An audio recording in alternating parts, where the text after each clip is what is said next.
Welcome back, week 3. It's Week me. 3. We're still doing it. We're still doing it. We Three haven't in a given row is up yet. officially a streak now for all you data nerds. That's right. Absolutely, 3 in a row. Money Sauce, J and G, the PHL review, That's and right. we're back with another week of PHL hockey, and this week in the NHL, and of course, as a result, in the PHL. We have a couple international games. The NHL is taking it to Sweden this week. I Um, hope they're being gentle. we've got the Penguins and the Predators, the surprisingly good Penguins and the Predators. Um, so both of these teams have actually played an international game against each other in the past. I wonder if you have any clue where and when that was. If a game doesn't happen on this continent, it doesn't exist in my brain. Okay. Well, then the game that didn't happen was back in 2000, and they played against each other in Japan. Part of Really? yeah, they did a preseason tour for a couple years in Japan there. Um, In 2000, they did it. In 1997 and 1998, they also did it. But get this, in 1976, the Kansas City Scouts and the Washington Capitals played off against each other in a 4-game series in Tokyo and Sapporo, Japan. I I can't imagine how excited the Japanese people were for the Kansas City Scouts. Who knows? Maybe there's Yeah, a large contingent of Japanese Americans in Kansas City. yeah, they're still clamoring for their scouts to go back. That I doubt.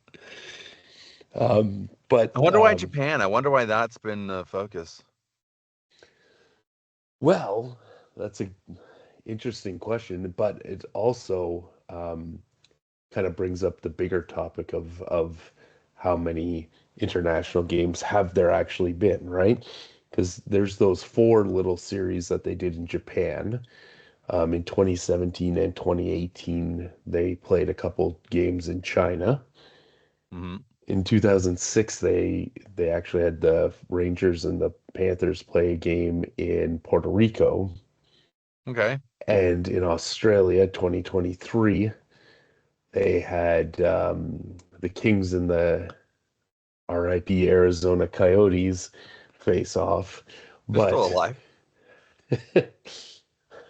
well, They're just I wearing a guess, mammoth costume now. yeah, I guess unless you want to, well, it depends if you believe their little modified history, right? Because they said that the Arizona Coyotes were staying in Arizona to be revived once I can't remember the owner's name, figured out the arena situation, and that the then Utah Hockey Club were an Yeah. expansion team.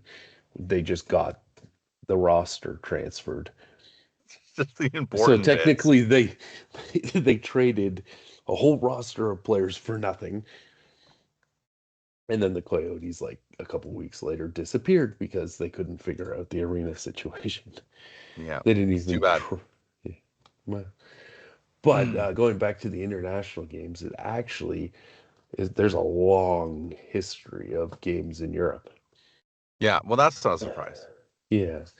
Well, I think that what will surprise you is when the first game was. It was 1938. That is way back. Yeah, I'm surprised. I guess they took the Titanic over there or something. The Tan The That's went one right. way. Um, yeah, 1938, the Red Wings and the Canadians had a tour across Europe, so they played in London and Paris and Was it like a Brighton. series? Like, was it like a best of 7 series, or like how does that work? It was actually 9 games. No, Yeah. 6, 7, 8. Yeah, 9 games. London, Brighton, Paris for the first 4 games, and then London, Brighton again. So they Hmm. just played a series of games. I guess they stuck Paris in the middle there, and the NHL went back in 1959. But get this, they went, so it was the Boston Bruins and the New York Rangers. Yeah. They played 23 games in the series. 23 game series. Yeah. Was it like a volleyball rally? You So had to win by 2? yeah, It just kept right. going. From basically all through May. And they played in London, Switzerland, France, Belgium, West Germany, because that was still a thing back then, and Austria. Wow. Yeah. And then they kind of cooled off for, a couple decades. 2 decades they gave up. Yeah, and then 1975, the Rangers, the Penguins, the Canadians, and the Sabres and the Blackhawks all went over to Russia to play against some of the, you know, the big Russian teams from back then, like the CSKA Moscow and Krylya, I think is how you say it, Moscow as well, like the two Red Star teams that Okay. were popular in the 70s. 1980 and 1981, they invented something called the DN Cup. So two teams from the NHL would go over to Sweden and play like a round robin against two Swedish teams. Right. And then, of course, they stopped for a while. Throughout the 80s, there was a number of games against European and Russian teams like within North America. But it wasn't until 1990 when the Canadians, the North Stars, um, went back over to Sweden and the Soviet Union, and they even packed one game in there in Latvia in the Friendship Tour. The friendship tour. The nicest tour in the history of hockey. And what year did you say that was? 1990. Oh yeah, right after the Cold War, right? When everyone was friends. Everyone was friends again. Yeah. And um, that turned into what they called the Super Series in 1990-91, which was a series of games that almost kind of are the same idea as when Canada played the Soviet Union and they played a bunch of games in North America and then they went back over to Russia and played a bunch of games there. Hmm. Same kind of idea. 6 NHL teams and a Latvian team, a couple of those Russian teams, they all played off in this kind of round robin tournament thing. Outside of a few games in London in the 1990s, it seemed to have stopped. And finally, in 2000, the NHL started going back over there again, and they have with regularity ever since, mostly to Sweden, sometimes to Russia still. But Have they gone back to? They haven't gone back to Russia since the Ukraine thing. no, no, not Not, since yeah. then, no. But in 2008, the NHL started what they call the NHL Premier. So 4 teams in 2008 and in 2009 they would go over and they'd start their season. So the first few games of the regular season would happen in European arenas. It had done that through 2011. And now, in what they've been doing since 2017 up to this game, the series of, or these two games coming up this week has been the Global Series, which is two teams generally go over somewhere in Europe, mostly Sweden, sometimes Switzerland or Germany, and they play a couple regular season games like in the middle of the season, which is interesting and kind of interesting from a fantasy aspect because what's happening is obviously there's going to be more travel, right? Hmm. So for those guys that have Penguins and Predators on their team, they're going to be playing a few less games this week. Yeah. So from a Sucks to be fantasy, them. yeah, yeah, I'm so glad I have Sidney Crosby. I am glad. I shouldn't say that sarcastically, but for this week, it's not helping. How do you feel about the international games as a whole? Um, yeah, it's interesting, right? Like it's cool, but I'm not sure what it's doing anymore at this point. They've been doing it with some regularity in what seems to be like four countries Hmm. that are clearly hockey. Um, I'm going to say, like on an international level, they clearly are are countries that have good international teams on a regular basis. Right. What is like what are they gaining by going over there? They're playing in arenas that are smaller than the arenas that they play in at home, generally Are speaking. they smaller? Yeah, I find that they're somewhere between I thought about, international rinks were bigger. oh, I mean in terms of capacity Oh, capacity. Okay. for, yeah, seating capacity. So they're not playing in front of as many fans, is what I mean. Maybe that doesn't matter though. Maybe it's not a ticket sales thing. Maybe these arenas or some kind of a touring company over there is paying the NHL a bunch of money to have these teams come over. Not exactly sure how that works. I have to assume there's some financial gain for the NHL for them to continue to do this, especially in the middle of the regular season. Yeah, I can't see the players really agreeing to it if there isn't some sort of revenue share there, right? Because the Absolutely. extra Yeah. travel kind of throws a wrench into your season, and like, studies have shown like the effects of the time zone change and sleep deprivation on sports teams. So Mhm. they're at a huge disadvantage because of that. So it sounds like quite the disruption in the middle of the regular season when you're trying to, especially for Pitts to make the playoffs. You know, like they're doing Yeah. well right now, but like everyone's sort of discounting them. So to have that as an extra barrier to making the playoffs is would be frustrating to me. But Mhm. in the name of growing the game, I mean, how much are you growing the game in Sweden? Really? well, you're Like, probably growing your brand to get people to pay attention to the NHL over at the Swiss League. I don't know how loyal the fans are there to their Swiss teams. I don't know how easy it is to watch NHL games over there. Um, oh, smile.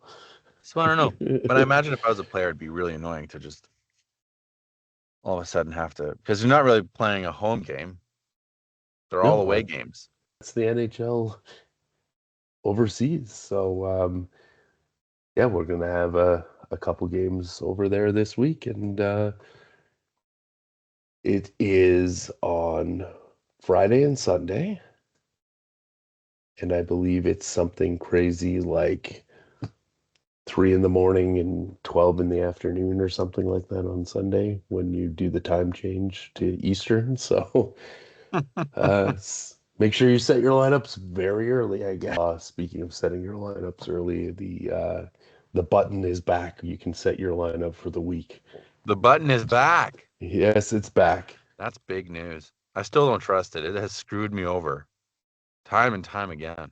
Yeah, I don't trust it You either still to have to be. check it Yeah, absolutely. today. That's another thing, like the matchup of the week where I'd like to know like the algorithm, how it works and how Yahoo makes the choices when there is like a conflict. If there's two available players to start at, I don't know, left wing, and they're making the decision for you, how they're going about doing that. Is it as simple as just their current fantasy ranking? Speaking of setting lineups and, you know, dealing with your rosters, we have a trade to announce. Yeah, play the siren. Yeah. Do-do-do, Yeah. do-do-do. And have a look. Dan and Pete, which, while this is pulling up, by the way, a quick early happy birthday to Pete. His birthday is tomorrow. Yeah. Happy early birthday, Peter. I Yeah, love you. absolutely. You're the best, Pete. Yeah, Dan and Pete pulled off a trade early into last week's matchup, and going to Dan, defenseman Owen Power from Buffalo, and veteran Evgeny Malkin from the Penguins, and a round 9, so that's a round 2, second round draft pick. And Pete gets Linus Ullmark, the Ottawa's goaltender, Brandon Montour, the defenseman from Seattle, and a 12th round draft pick. So first big trade of the season that I can recall, maybe first trade of the season period. Any thoughts? Like, feel like Jay and Peter Dan gets a here. good defenseman. He gets to shuffle up his goaltending a little bit. Goaltending's been tricky this year for a lot of teams, Yes, it myself has. included. Looks like Dan's having some tricky times with it too, running both Colorado goalies now. But a tandem could work if it's a good enough tandem. Uh, yeah, so it's just tricky. But I think it's a good trade for both teams. You can't go wrong with draft picks, I think. Yeah, yeah. And Peter's getting a good defenseman back, which is always helpful in this league. Mhm. You know, Yeah, I think it's Melkin's a nice pickup for Dan too. Dan's been struggling to get points, and Melkin has not been. So hopefully that'll help Dan out a bit going forward. Um, Theme of the week so far seems to be Pittsburgh, but yeah, they really are kind of Pittsburgh and Anaheim, to me, anyways, are kind of the shocks of the early part of this year. I did not think the Ducks would turn into a, what is it, a 5 game win streak right now. So They're an exciting team right now. Yeah, yeah, yeah, doing well, and I'm obviously benefiting from that. So keep it going, Ducks. there you go. Quack quack. Um, Lots of transactions over the last week or so, though. I noticed something I want to talk about there in a minute, but I noticed Ty all of a sudden decided not happy with my draft. The One, sleeping two, giant has awoken. 3, 4, 5, 6 transactions, shifting things up. But it looks like you made a few transactions yourself there. One, Yeah, I two, figured it was time three. to tinker. You know, Yeah, yeah. um, Emmett Finney was a good young guy playing top line minutes in Detroit. Just kind of fell off. So Connor Bedard's been picking it up lately. So I thought I'd try to jump in on that, and that's already paid off. Burakovsky got me some points on Sunday to tell me clinch that win over the other Garrett, Garrett number The, 2. And I picked up Jack Roslovic, who was looks like he's cementing himself on Connor McDavid's line. So he's already paid off dividends too. So it was good, a good adjustment because Connor McMichael, who was great for me last year late in the season, hasn't really picked it up yet. And so I was actually about to pick up one of the players Tyler picked up in Owen Zellweger, but I got distracted by my toddler and forgot all about it. Oh So man. worth it. It's just how it Always. goes. But yeah, it looks like lots of other transactions too. Hmm. Lots of injuries people are making up for. Sure. Yeah, absolutely. Um, I also made a couple Yeah, adjustments earlier on too. tell us about that. Grabbed Jake McCabe, which is kind of surprising because admittedly I haven't really paid much attention to the Leafs like we talked about last week. The best things for them has been the Blue Jays. Um, but yeah, he's doing okay, so I He need help continues in to get points at even strength, and that's not like him. yeah, I He's got points in 5 of his last 7 games. and even if it's just a hot streak, I'll take it for now, you know what I mean? Well, yeah, over Tyler Myers. Yeah, who's done nothing. I mean, It was the last 2 games he's got a point. yeah, for that though. One or two games with a point in there, but not much of anything. So, um, definitely looking to make some changes though. Why is that? Well, so it's going back to goalies. I kept both of my goalies from last year. And Markstrom started with an Oh yeah, injury, Markstrom. and then he's come back and he hasn't been all that great. So,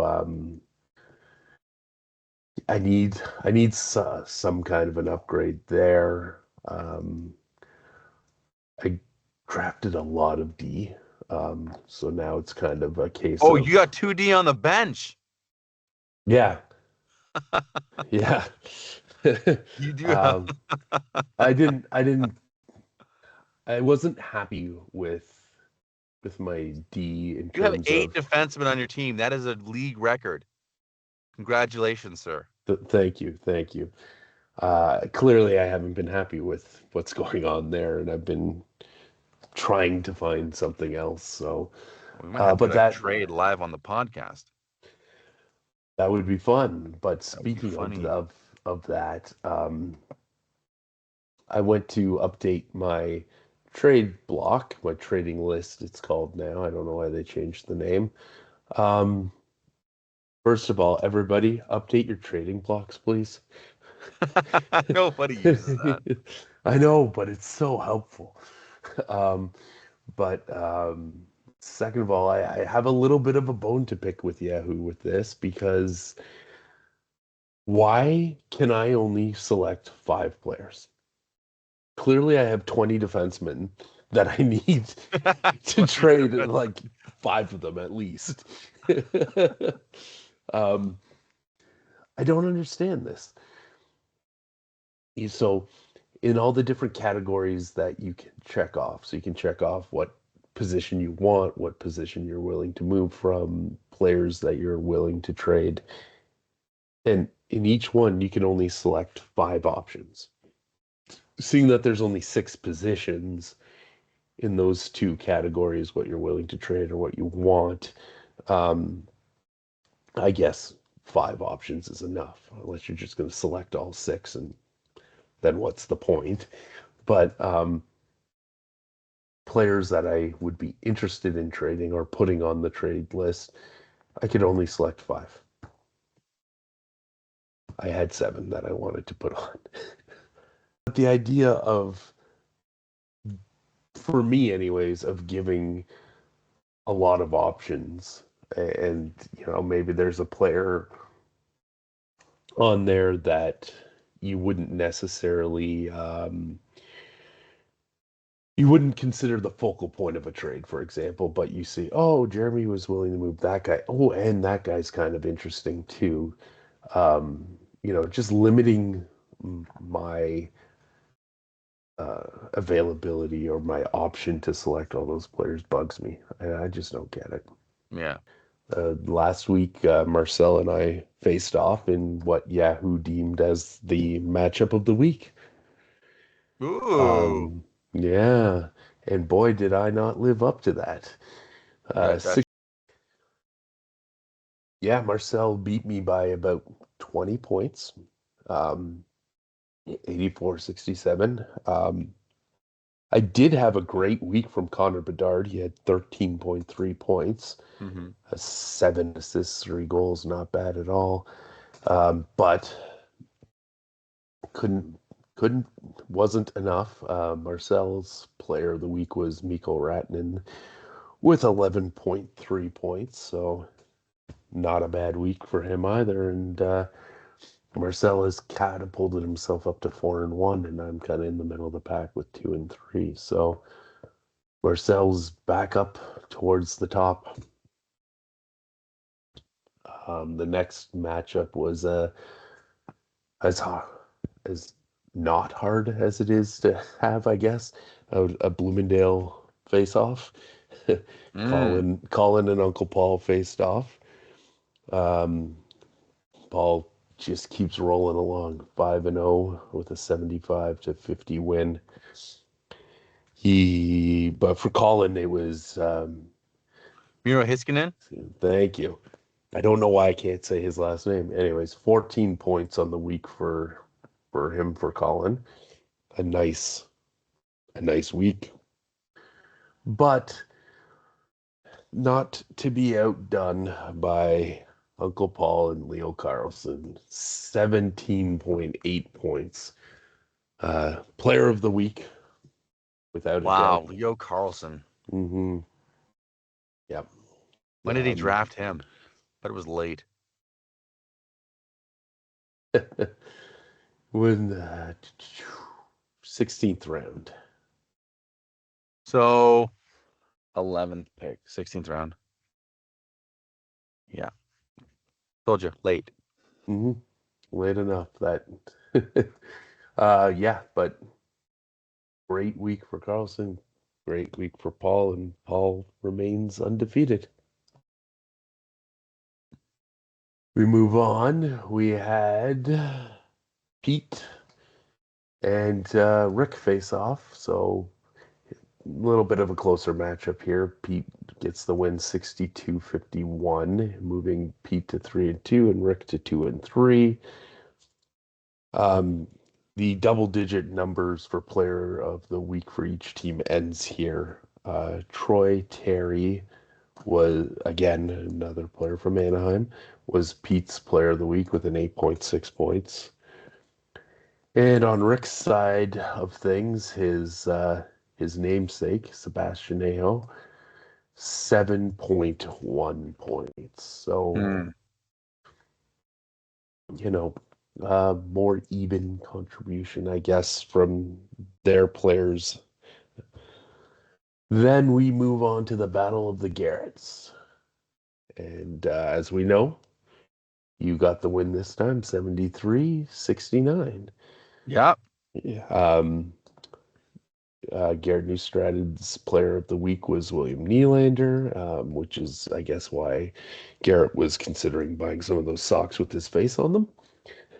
Be goodbye. Yep. And your player of the week, I'm sure you know who it is, but for the rest of the crowd, Wyatt Johnson with a 14.7.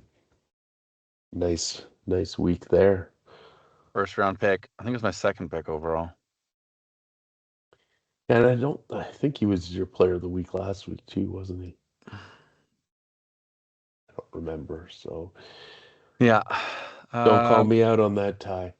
Go scroll. Look at. Did you see how many points Andre Burakovsky got? 3.1. He played one game for me, as I mentioned earlier in the podcast. Nice. I picked him up on Sunday. Nice. That's pretty big. And how many points did I beat Garrett by? 4-ish. Yeah, he was the difference maker, eh? Well, the other guy I picked up was Rastlovic. How many points did he get? Oh, I didn't play for me yet. He played for me yesterday. Got some points. But there you go. The margins are that thin. They really are. And, well, congratulations on that win. Thank you. I get to be the superior Garrett for a few weeks. There you go. Then we had Dave and Dan face off. Dave got about a 5-point win there, moving to 2-3, and Dan Look is at those 1-4. original projections for Dave's team. Yeah, rough. Talk about underperforming. Dave, it's time to trade. Yeah, I think so. Have a look Call at me. my trading block. Yeah, the trading block. And add a couple extra players to it. Thanks, 8 Yahoo. defensemen. And you're still doing well. That's crazy. So Dave's player of the week is Jason Robertson, another player from Dallas. Dallas and Anaheim seem to have had a really good week. Dan's player of the week was Kirill Kaprizov in 8.2. Top player on the Melkin, team. who we noted earlier from the trade, 2.9 for Dan. That's sure to get better, I'm sure. Well, that's probably only one game, 1 or 2 games. Right. Right. Yep. Exactly what I was about to say. You read my mind. I guess it doesn't show you averages, hey? No, On the screen? unfortunately not. Just totals. And finally, we have Captain and Ty. And Ty picks up win number 2 of the season with 69.54. It was actually a tie for captain's best players of the. Oh no, it wasn't a tie. Sorry, it was a difference of 0.1 between Forsberg and Well, that's not good. Barbashev. 5.6. Yeah, not a particularly great week. Ty's player of the week was an Anaheim Duck, Chris Kreider. Where is he now? Chris Kreider was his player of the week.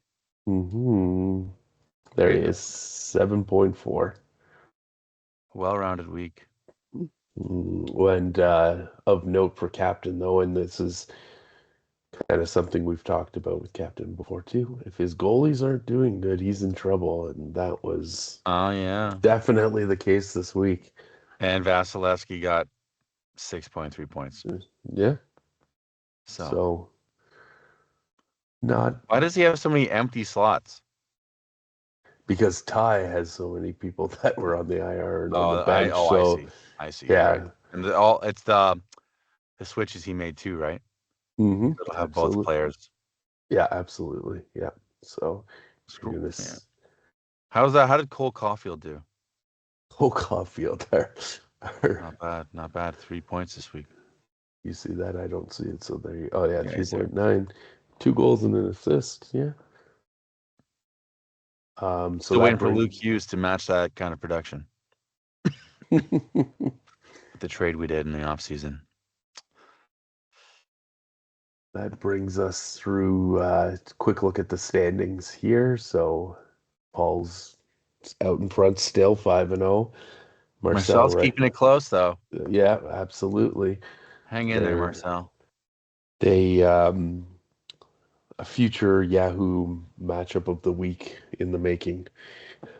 Paul versus Marcel. And then we have Garrett Newstrat and Pete in the 3-4 spot there at 3-2. And basically the rest of the league at 2-3. So still early, everyone's still in it. Yeah, absolutely. Don't panic. Well, maybe panic a little. That's the people way are I'm making today. acquisitions. Mm-hmm. You can't wait too long to jump on those players having early success. Yeah, it's a fine line between using too many moves too early and missing out on players that are having like a breakout season or whatever, right? Mm-hmm. So looking forward to this week, well, as it's underway. I've got Pete this week, the birthday boy. It's projected to be tight, and it currently is tight. So we'll see what happens here. Colin is playing captain. Yahoo likes captain at this stage of the game, but Colin's out to an early lead by about 2 points. You have Rick, and you guys are both going ahead of your I was up projections. by 4 points when we started filming this. Why blame you? Okay, well, my bad. If it is any consolation, Yahoo still likes you to win this week, even though Rick's ahead by a couple right now. Yahoo is a fickle. This is true. I don't take too much into it, but it's worth noting. Yahoo also likes Paul to win against Garrett number two, at least for now until you have your rematch. Um, but it's a tight game right now, less than a point different, less than half a point difference. Marcel, Yahoo likes Marcel as well, even though they think Dave is having a better week than originally projected. Marcel has about a point lead on Dave right now. And Ty and Dan are facing off. Or not Marcel, yeah, maybe Marcel, but Yahoo likes Ty in this matchup. Maybe Marcel does. I don't know. I haven't spoke to him. Um, he's up by about a point and a half right now. So that's that's weeks. Oh, and Garrett and Paul, I'm not too surprised. Yahoo marked this one as the matchup of the week. Ooh. That's it. That's what we got. That's week 5 in review, week 6 looking forward. Any final thoughts? Macklin Celebrini has been a godsend. That's I my re final thought. I regret not drafting him in his rookie year. Well, with that said, like, subscribe, all that kind of stuff. Smash the bell. Hit the Smash that plus. like button and don't forget to subscribe. Click the bell if you want notified about future episodes. And visit our non-existent store. And we will see you all next week. Bye.